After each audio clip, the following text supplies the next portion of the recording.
درود شریف. اللهم صل وسلم كما تحب وترضى.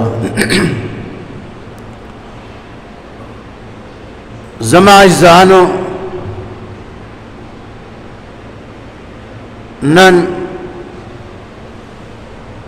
15 نومبر 2024 مونږ دلته جامع مسجد بیت المعمور کراچی منگوفی روڈ د جمعې د اجتماع په نسبت را جمع شویو. د دې جمعې بیان د مخکې جمعو د بیان یو کړی ده او د والدین موضوع باندې د دې جمعې بیان دا څلورمه حصہ ده. عن ابي طفيل الغنوي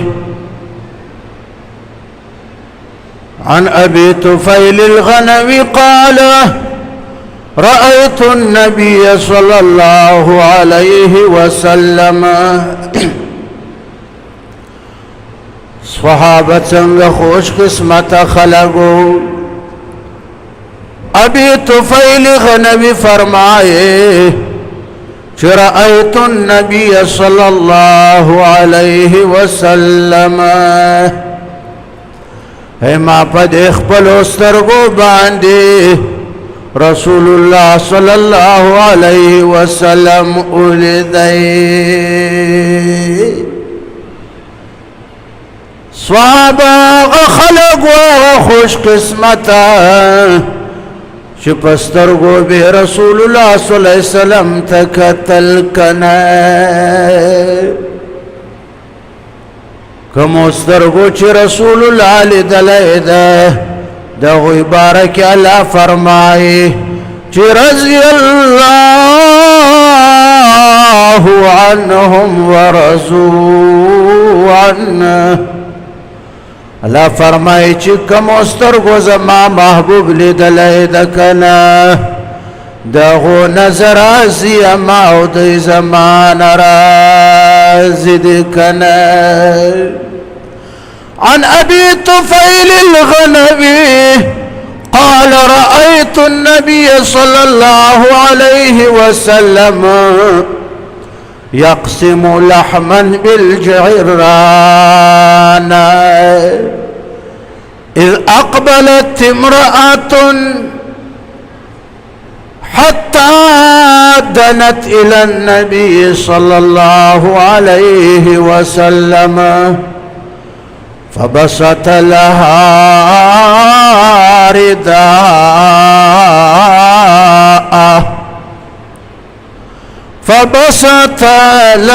رداءه فجلست عليه فقلت: من هي؟ فقالوا: هي أمه التي أرضعته. رواه ابو داود.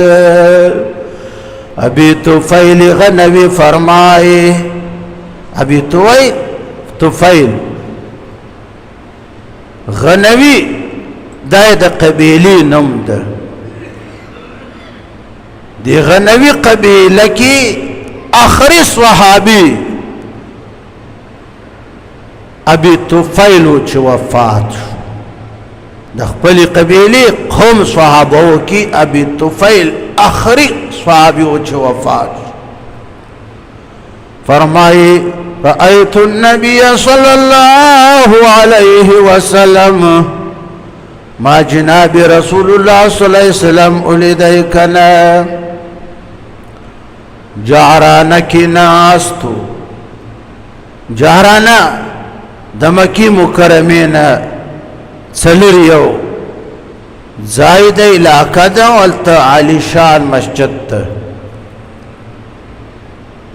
عمره ته چې څوک لاړ شي حج ته بیا عمره والا حضرات د حرم نه لاړ شي جعرانی ته، جعرانی نه بیا د عمرې نیت وکړي بیا راشي عمره. فرمایي چې ما رسول الله صلی الله علیه وسلم ولیدی جعرانه کې ناست. دا جناب رسول الله صلی الله علیه وسلم د جهاد نه فارغ شو، حوازن قبیله سره د صحابه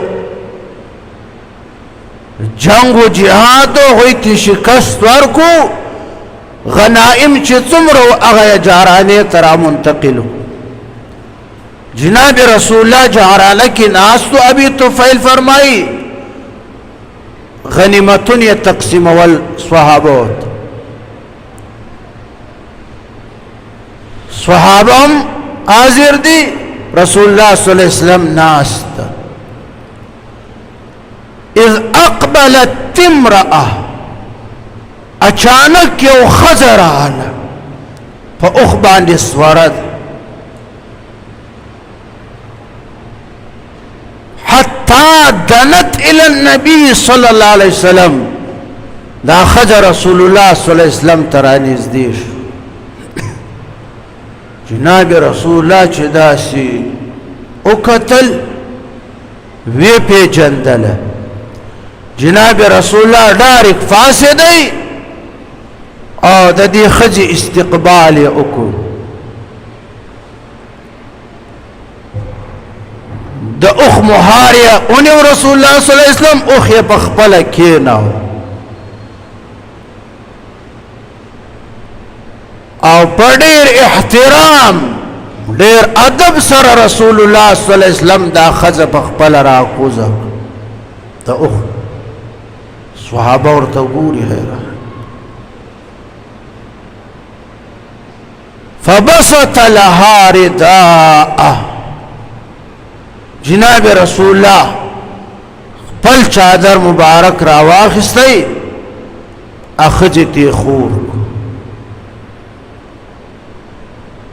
فجلست علیه.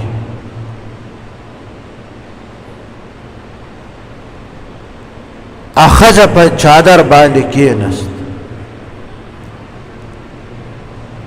صحابه ورته حیران دي او صحابه په د خپل وړونو کې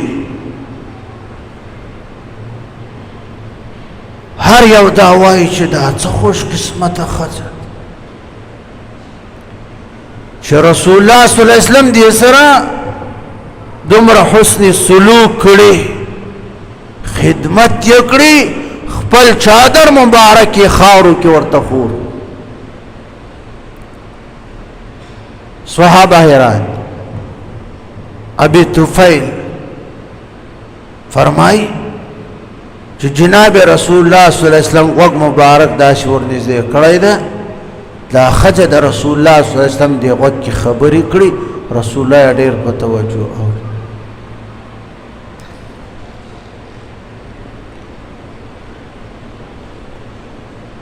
ډېر سات فس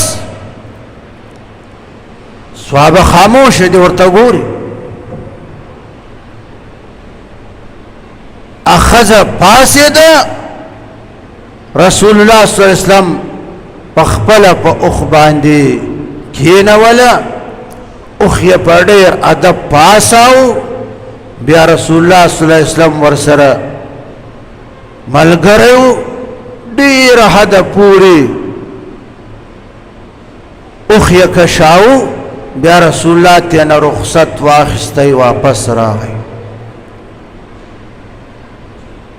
دا غنیمتونو تقسیم یې موقوف کو د دې د خدمت لپاره. ابي طفیل وایي څه صحابه داسې و چې دا ښځې پېژندله که نه، او ډېر داسې و چې نه پېژندله چې دا څوک ده. ابي طفیل وایي زه خپل اصحابو کې وم چې دا ښځه مې نه پېژندله که نه. فقلت من هي، وای ما د نورو صحابو نه تفوس وکړو که نه چې دا خوش قسمت ښځه څوک وه چې جناب رسول الله صلی الله علیه وسلم یې په خپله خدمت وکړو که نه خپل چادر مبارک یې په خاورو کې ورته خور کو دا یې په چادر کېنوله رسول الله په خاورو کې ورته ناسته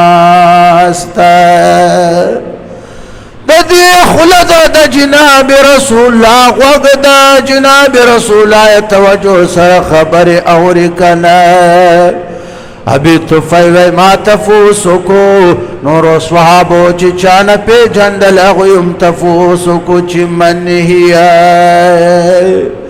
دا خوش قسمته ښځه څوک وه چې جناب رسول الله صلی الله علیه وسلم دومره حسن سلوک ورسره وکړو که نه کمو صحابو چې دا پیژندل که نه فقالوا هي أمه التي أرضعته